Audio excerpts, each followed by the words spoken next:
Assalamualaikum warahmatullahi wabarakatuh. Hai anak-anak, bagaimana kabarnya hari ini? Semoga kita masih dalam keadaan sehat walafiat ya. Sebelum memulai video pembelajarannya, marilah kita awali dengan membaca basmalah bersama-sama.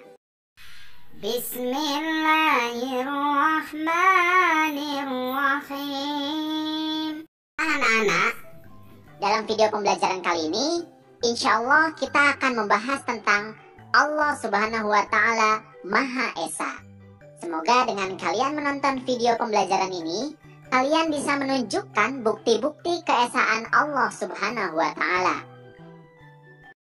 Nah anak-anak, Mari kita perhatikan anggota tubuh kita. Apa saja anggota tubuh yang kita miliki? Kita punya mata, kita punya hidung, kita punya mulut, telinga, dan tangan. Apakah itu semua bermanfaat? Tentu. Mata bermanfaat untuk melihat, hidung untuk mencium, kemudian mulut untuk berbicara atau mengunyah, kemudian telinga untuk mendengar, dan tangan untuk mengambil sesuatu atau menggerakkan sesuatu. Nah, siapa yang menciptakan itu semua? Yang menciptakan itu semua adalah Allah Subhanahu wa Ta'ala yang Maha Esa.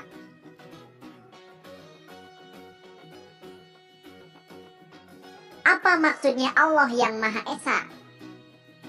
Allah yang Maha Esa artinya adalah Allah Subhanahu wa Ta'ala hanya satu.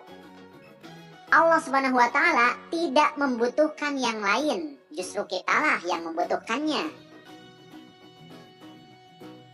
Allah Subhanahu wa Ta'ala tidak punya sekutu atau sesuatu yang menyamainya, atau sama dengannya, atau menyerupainya. Tidak ada Tuhan selain Allah Subhanahu wa Ta'ala. Dan tidak ada lagi yang bisa menciptakan anggota-anggota tubuh kita kecuali Allah Subhanahu wa Ta'ala. Kemudian, mari kita perhatikan lingkungan di sekitar rumah kita. Di sana ada keluarga kita yang berbahagia ya. Ada ayah, ibu, adik, kakak, dan yang lainnya.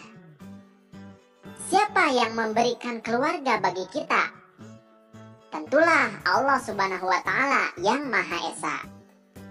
Allah Subhanahu wa Ta'ala yang Maha Esa berarti hanya ada satu, dan bukan berarti banyak yang menjadi satu. Dahulu banyak orang mengira Tuhan itu ada banyak. Tuhan dianggap memiliki sekutu atau sesuatu yang menyerupai, yang disebut dewa. Ada dewa matahari, dewa api, dewa air, dan lain-lain. Tentu hal itu adalah sangkaan yang keliru. Ada juga yang mengira sekutu Allah adalah anaknya sendiri. Jika Allah Subhanahu wa Ta'ala dianggap punya anak, lalu siapa ayahnya? Siapa kakeknya? Nah, semua itu adalah anggapan atau sangkaan yang keliru. Yang benar adalah Allah Subhanahu wa Ta'ala Maha Esa. Artinya Allah hanya satu, Allah tidak beranak dan tidak pula diperanakan. Kemudian mari kita lihat lingkungan di sekitar kita. Di lingkungan sekitar rumah, selain ada keluarga, tentu kita senang bermain dengan teman-teman kita, bukan? Kemudian di lingkungan sekolah, ada guru yang selalu membimbing membaca, menulis, berhitung, dan mengaji. Siapakah yang menciptakan mereka? Tentu saja Allah Subhanahu wa Ta'ala yang Maha Esa. Nah adik-adik, bersama dengan teman-teman, kita sering bekerja sama dengan mereka, bukan?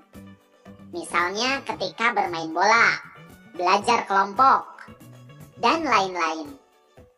Tapi mungkin terkadang kita juga pernah bertengkar dengan teman kita tersebut karena berbeda pendapat atau berbeda keinginan. Nah, terkait penjelasan Allah yang Maha Esa ini, bayangkan kalau di dunia ini ada dua Tuhan. Pasti keadaannya kacau, karena dua Tuhan bisa memiliki dua keinginan atau dua pendapat. Misalnya yang satu mau menghidupkan, sementara yang satu mau menghancurkan. Yang satu mau matahari dari timur, yang satu lagi mau matahari dari barat. Tentu dunia ini akan menjadi kacau kalau sampai Tuhan itu ada dua, apalagi lebih. Oleh karenanya, tidak ada sesuatu pun yang bisa menyerupai dan setara dengan Allah Subhanahu wa Ta'ala. Bismillahirrahmanirrahim. Katakanlah, dialah Allah yang Maha Esa. Allah tempat meminta segala sesuatu. Dia tidak beranak dan tidak pula diperanakan. Dan tidak ada seorang pun yang setara dengan dia. Quran Surat Al-Ikhlas ayat 1-4. Nah, anak-anak, Setelah kita tahu bahwa Allah lah yang menciptakan semuanya, berarti sikap yang harus kita tunjukkan adalah kita harus bersyukur kepada Allah Subhanahu wa Ta'ala karena sudah diberi anggota tubuh yang bermanfaat, keluarga yang bahagia, teman-teman, serta guru yang membimbing kita. Lalu, apa tugas kita setelah kita percaya dan yakin bahwa Allah Subhanahu wa Ta'ala Maha Esa? Tugas yang harus kita lakukan kalau kita percaya dan yakin bahwa Allah Maha Esa adalah yang pertama, kita harus beribadah seperti sholat, kemudian berdoa, berharap, dan meminta pertolongan hanya kepada Allah Subhanahu wa Ta'ala. Kemudian, kita tidak boleh menghambakan diri kepada selain Allah Subhanahu wa Ta'ala.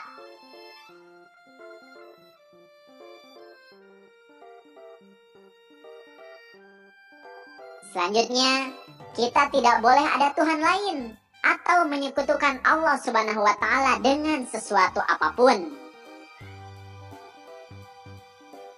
Selanjutnya, kita harus selalu mengingatnya dengan memperbanyak zikir kepada Allah Subhanahu wa Ta'ala.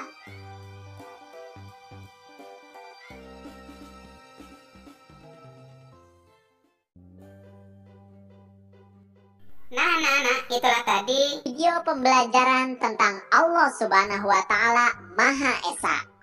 Semoga setelah menonton video pembelajaran ini, kalian bisa memahami dan juga menunjukkan bukti-bukti bahwa Allah Subhanahu wa Ta'ala itu Maha Esa. Terima kasih atas perhatiannya. Mohon maaf apabila ada kesalahan. Billahi taufiq wal hidayah. Wassalamualaikum warahmatullahi wabarakatuh.